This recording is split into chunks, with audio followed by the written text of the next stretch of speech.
Уважаемый господин Осумани, уважаемые главы государств, правительств, высокие представители стран африканского континента, дамы и господа. Хотел бы прежде всего сердечно поприветствовать всех вас в Санкт-Петербурге.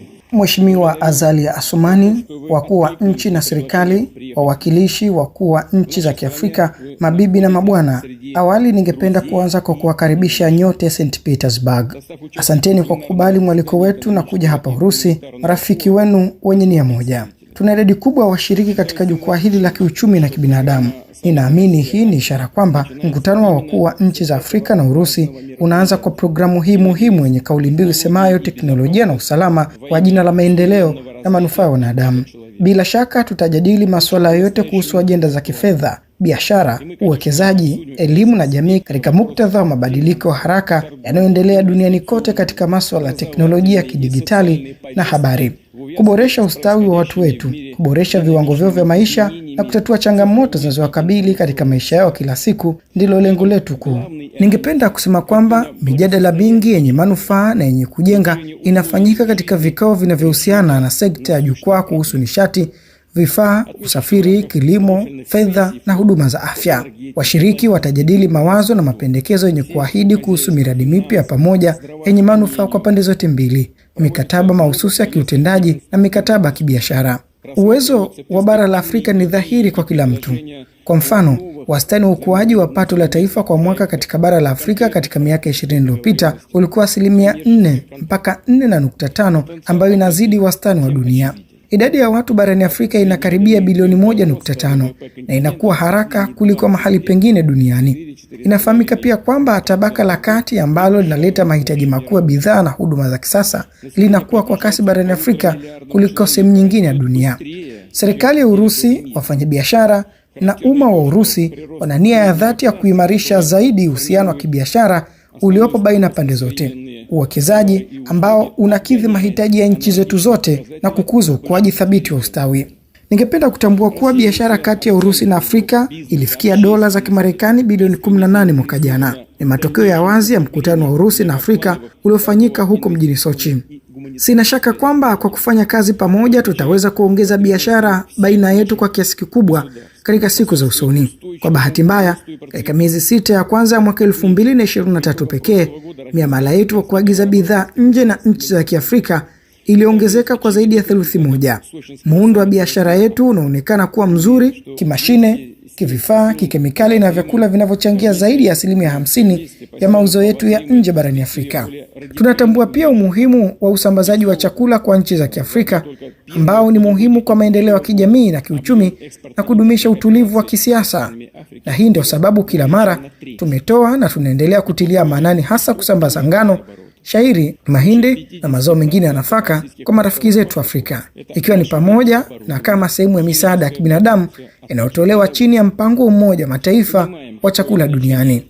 Marafiki, namba zinajieleza zenyewe. Mwaka jana biashara Urusi na nchi za Afrika katika bidhaa za kilimo iliongezeka kwa 10% hadi dola bilioni 6.7 na tayari imeonyesha ukuaji kwa rekodi za mwezi Januari mpaka mwezi Juni iliongezeka kwa 60%.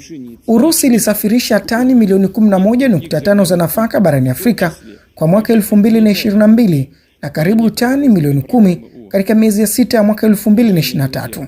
Haya yote yamekuwa yakifanyika licha ya vikwazo haramu vilivyowekwa kwa mauzo yetu, ambayo ni kizuizi kikubwa cha kusafirisha chakula cha Kirusi nje ya nchi, kutatiza usafiri, vifaa, bima na shughuli za benki. Tunashuhudia kitendawili hiki ambako kwa upande mmoja nchi za magharibi zinataka kuzuia usafirishaji wetu wa nafaka na mbolea, huku zikitutuhumu juu ya mzozo wa sasa wa soko la chakula duniani. Huu ni unafiki na tumeuona kwa uwazi katika kile kinachoitwa mpango wa nafaka uliosimamiwa na ushiriki wa Sekretarieti ya Umoja Mataifa, ambayo iliundwa ili kukuza usalama wa chakula duniani, kupunguza tishio la njaa na kusaidia nchi maskini zaidi, ikiwa ni pamoja na nchi za Afrika. Walakini, karibu mwaka mmoja tangu kinachojulikana kama mpango huo kuhitimishwa, jumla ya tani milioni 32.8 zilisafirishwa kutoka Ukraine, ambapo zaidi ya 70% ziliishia kwenye nchi zenye uchumi wa juu na wa wastani. huku nchi kama Ethiopia, Sudan na Somalia zikipata si chini ya 3% ya jumla hii au chini ya tani milioni 1. Miongoni mwa mambo mengine ambayo yalipelekea Urusi tukubali kushiriki katika kile kinachoitwa mpango huu wa nafaka ni kwa sababu ilikuwa na ahadi za kuondoa vikwazo visivyo vya halali vya kusambaza nafaka na mbolea zetu kwenye soko la kimataifa. Usisahau, hii ilikuwa shabaha kusaidia nchi maskini zaidi. Hata hivyo, hakuna chochote kilichotekelezwa kati ya vile tulivyoahidiwa kutekelezwa. Hakuna masharti yoyote yanayohusiana na kuondoa vikwazo dhidi ya mauzo ya nje ya nafaka na mbolea ya Urusi kwenye masoko ya kimataifa ambayo yametimizwa. Hakuna hata kimoja kilichotimizwa. Hata tulikumbana na vikwazo tulipokuwa tukijaribu kupeleka mbolea madini kwa nchi maskini zaidi bila malipo, kama tulivyojadili hivi punde wakati wa mkutano wa uongozi wa Umoja wa Afrika. Tulifanikiwa kutuma shehena 2 pekee, yaani tani 20,000 nchini Malawi na tani 34,000 nchini Kenya. Kati ya hizo, tani 262,000 za mbolea zilizuiliwa katika bandari za nchi za Ulaya. Nyingine zote zilibaki mikononi mwa wazungu, japo mpango huu ulikuwa kibinadamu ambao haukupaswa kuwekewa vikwazo vyovyote vile. Sawa, huenda wengine hawataki Urusi kujitajirisha kama wasemavyo, lakini mpango huu ulikuwa ni usafirishaji wa bure kabisa. Lakini hapana, hawakuruhusu kupita. Licha mazungumzo haya matupu juu ya hamu yao ya kusaidia nchi masikini. Kwa kuzingatia ukweli huu, tulikataa kuendeleza mpango huu. Kama nilivyokwisha sema, Urusi inaweza kuziba pengo lililoachwa na uondoaji wa nafaka za Kiukraini kwenye soko la kimataifa, ama kwa kuuza nafaka yake au kwa kuihamisha bure kwa nchi zenye uhitaji zaidi barani Afrika, haswa ikizingatiwa kuwa mwaka huu kwa mara nyingine tena tunatarajia kuwa na mavuno mengi. 3-4 месяца безвозмездно предоставить Буркина-Фасо, Зимбабве, Мали, Сомали, Центральноафриканской Республики, Эритреи по 25-50 тысяч тонн зерна. Обеспечим и бесплатную доставку этой продукции потребителям.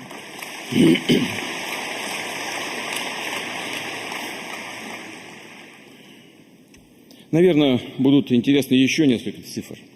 Украина за прошлый сельскохозяйственный... Kwa wazi kabisa napenda kusema kwamba katika miezi 3 hadi 4 ijayo tutakuwa tayari kutoa bila malipo usambazaji wa tani 25,000 hadi 50,000 za nafaka kila moja kwa nchi za Burkina Faso, Zimbabwe, Mali, Somalia, Jamhuri ya Afrika ya Kati na Eritrea. Zitawasilishwa bila ya gharama yoyote.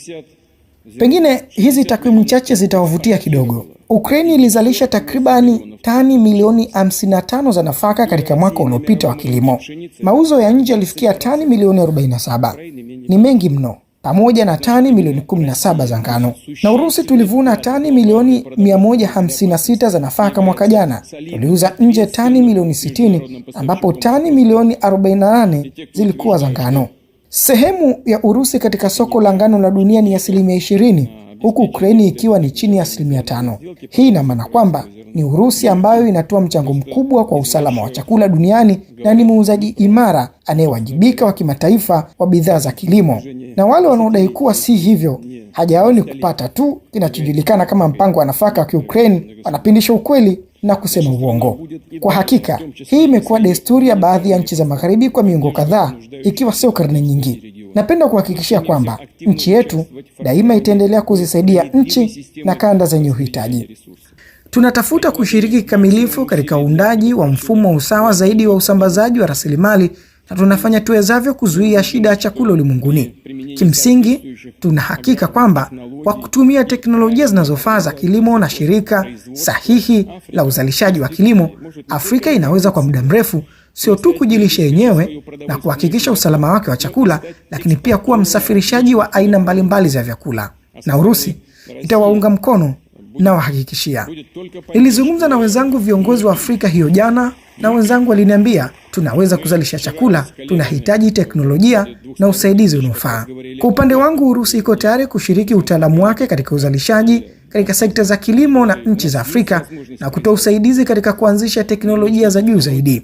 Pia tuna nia kuendeleza ushirikiano zaidi na nchi za Afrika katika sekta ya nishati. Mwingiliano huu unatokana na uzoefu mkubwa kwa miaka mingi. Wataalamu wa Sovieti na Urusi walihusika katika kubuni na kujenga mitambo mikubwa ya kuzalisha umeme nchini Angola, Misri, Ethiopia na nchi nyingine za bara la Afrika.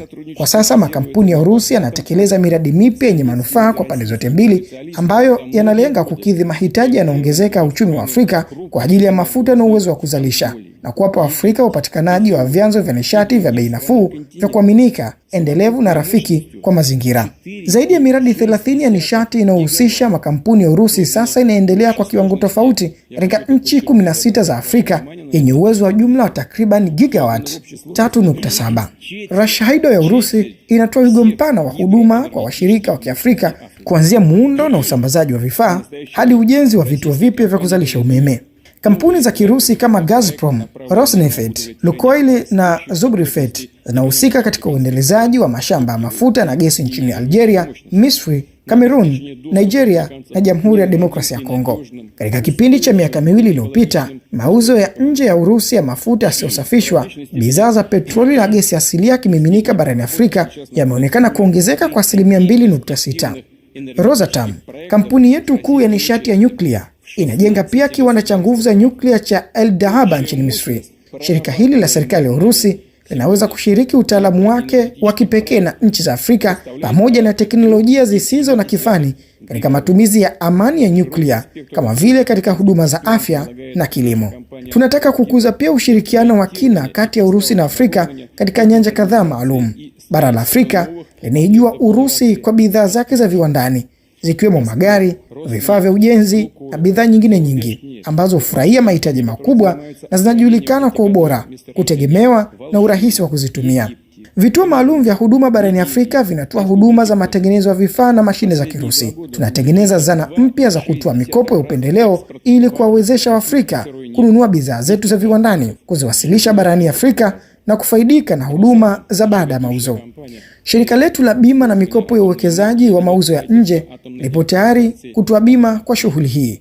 Tunabuni mbinu maalumu kwa ajili ya Afrika na tunakaribia kuanzisha hazina maalumu ya uwekezaji kwa ajili ya kufadhili miradi ya miundombinu.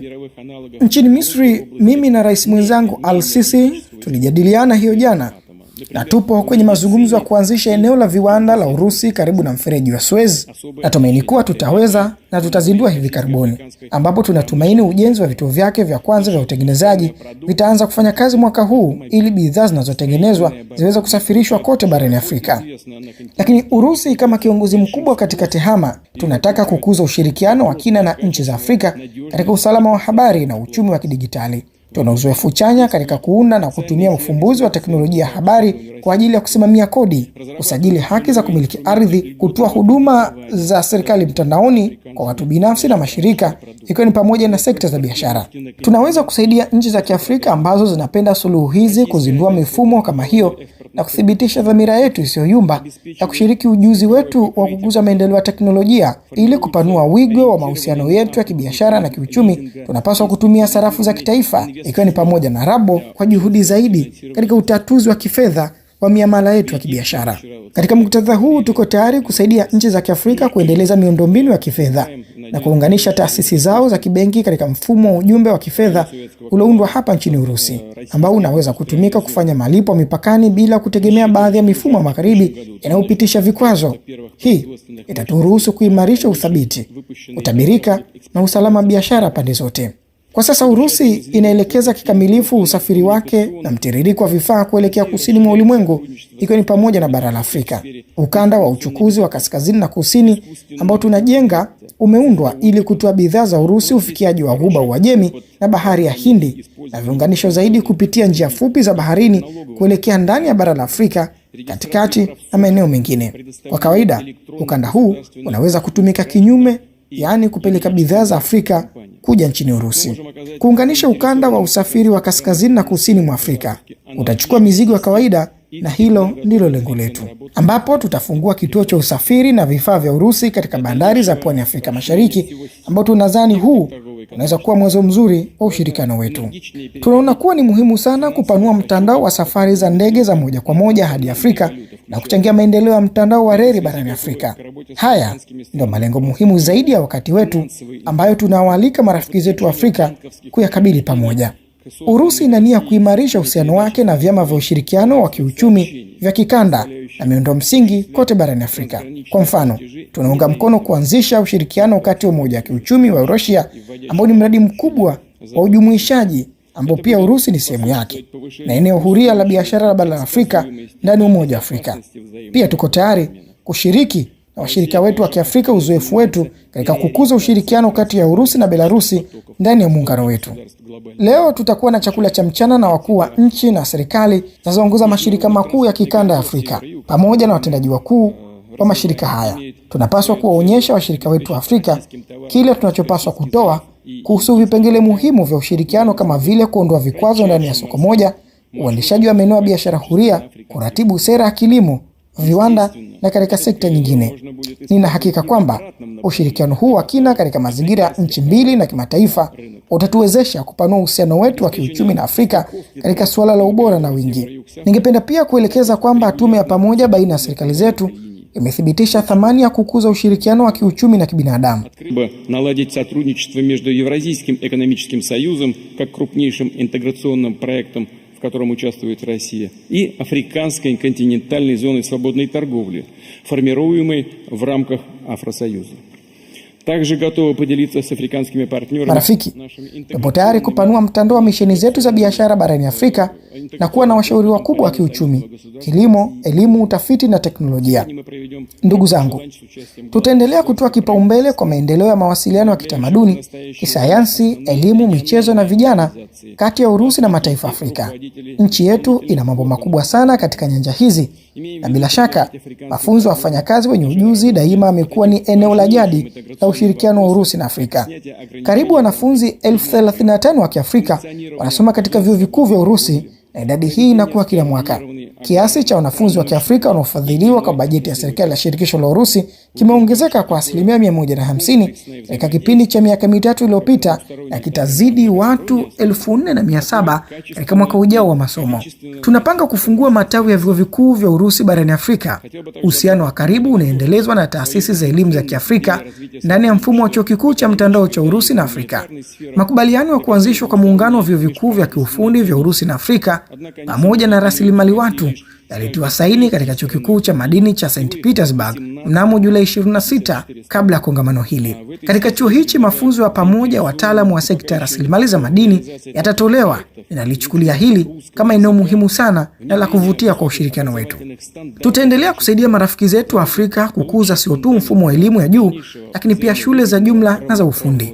Tutatoa mafunzo kwa walimu, washauri na wafanyakazi wa shule za ufundi na vyuo, na pia tutaanzisha shule za pamoja ambazo zilibadilisha vifaa vya kufundishia kwa msingi wa mchanganuo wa mipango ya elimu ya kitaifa ya Urusi na Afrika ambayo inatayarishwa.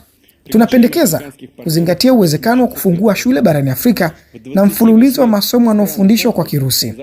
Nina hakika kwamba utekelezaji wa miradi kama vile kusoma kwa Kirusi na kuanzishwa kwa viwango vya juu vya elimu vya Urusi utaunda msingi bora wa ushirikiano wetu na kutunufaisha kwa usawa.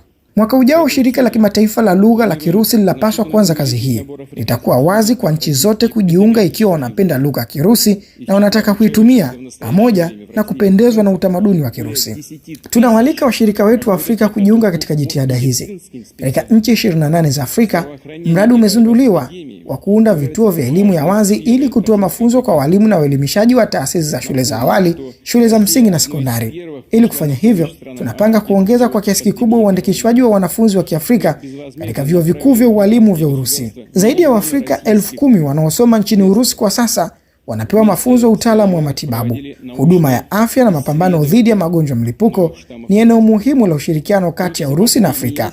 Acha niwakumbushe kwamba Urusi ilikuwa kati ya nchi za kwanza kuzisaidia nchi za Kiafrika wakati wa janga la korona. Tulituma mamilioni ya vifaa vya kupima kwa nchi za Kiafrika bila malipo, na pamoja na Afrika Kusini tulifanya utafiti wa kisayansi juu ya aina mpya ya kirusi hatari kabisa cha uviko 19. Katika miezi ya hivi majuzi tu tulikabidhi maabara 2 za rununu za Urusi kwa washirika wetu katika Jamhuri ya Kidemokrasia ya Kongo, na tunaendelea kuandaa kituo cha Urusi huko Guinea kwa uchunguzi wa maambukizi katika eneo la Kindia, ambapo zaidi ya maabara 20 za uchunguzi zimetengenezwa. Takriban wataalamu 1500 wa ndani wamefunzwa katika njia za kuzuia na kudhibiti maambukizi katika vituo hivyo. Kituo cha pamoja pia kimeanzishwa nchini Burundi kusomea magonjwa ya kuambukiza. Mpango mkubwa wa Urusi umeandaliwa na utafanya kazi hadi mwaka 2026 kusaidia Afrika katika kukabiliana na maambukizi ambayo rabo bilioni 1.2 zitatengwa kwa shughuli hii. Chini ya mpango huu, maabara 10 zinazohamishika zitatolewa, mamia wataalamu watafunzwa na utafiti wa pamoja utafanywa.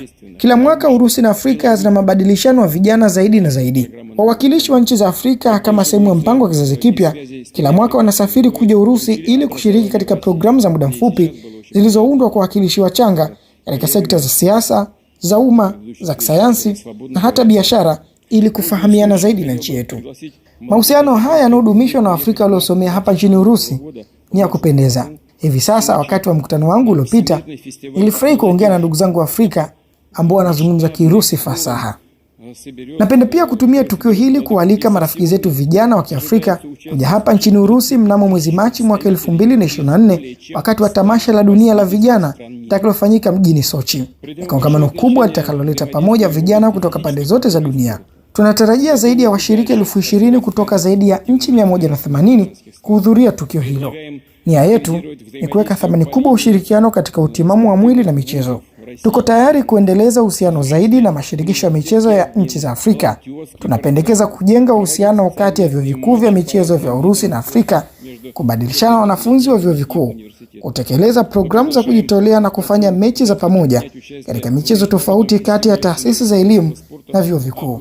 Tunawaalika wanariadha wa Kiafrika kushiriki katika tamasha la michezo la kimataifa la chuo kikuu litakalofanyika mnamo mwezi Agosti huko Yekaterinburg, na katika michezo ya baadaye ambayo Kazan itaandaa mnamo Februari na Machi mwaka 2024. Michezo hii ni ya kipekee, mchanganyiko wa michezo yenye nguvu na michezo maarufu wa video na vifaa vya teknolojia. Muundo huu mpya wa mashindano unachanganya michezo ya kitambo na ya kibunifu. Urusi imeazimia pia kuendeleza ushirikiano na nchi za Kiafrika kwa ujumla katika nyanja za mawasiliano, ikiwa ni pamoja na kubadilishana maudhui, kuandaa kozi za mafunzo kwa wafanyakazi wa vyombo vya habari na wanafunzi, pamoja na mazoezi kwa vitendo. Kazi inaendelea kufungua ofisi za vyombo vya habari vya Urusi vinavyoongoza barani Afrika, vikiwemo shirika la habari la TASS, Rosia, Segna, Russia Today na gazeti la Rossiyskaya. Tunapendekeza kuunda nafasi ya pamoja ya taarifa za Urusi na Afrika, ambapo hadhira ya Afrika na Urusi itapata taarifa zenye lengo na isiyo na upendeleo kuhusu matukio ulimwengu. Kwa kumalizia, ningependa kusisitiza kwamba Urusi ina nia ya dhati ya kuendelea na kukuza maendeleo ya pande zote na kuimarisha ushirikiano wa kibiashara, kiuchumi na kibinadamu na nchi zote za Afrika. Sina shaka kwamba kongamano hili na mikutano itakayojadili mada mbalimbali, meza ya duara na mazungumzo yatakayofanyika ndani ya mfumo wake hakika yatakuwa na manufaa na yatatuleta karibu na malengo yetu ya pamoja. Asanteni kwa kunisikiliza, asanteni kwa uvumilivu na umakini wenu. Asanteni sana. Уверен, что работа нынешнего форума и проводимых в его рамках тематических встреч, круглых столов, переговоров будет, безусловно, полезной, будет способствовать достижению всех наших общих целей. Спасибо большое вам за терпение и внимание. Благодарю вас.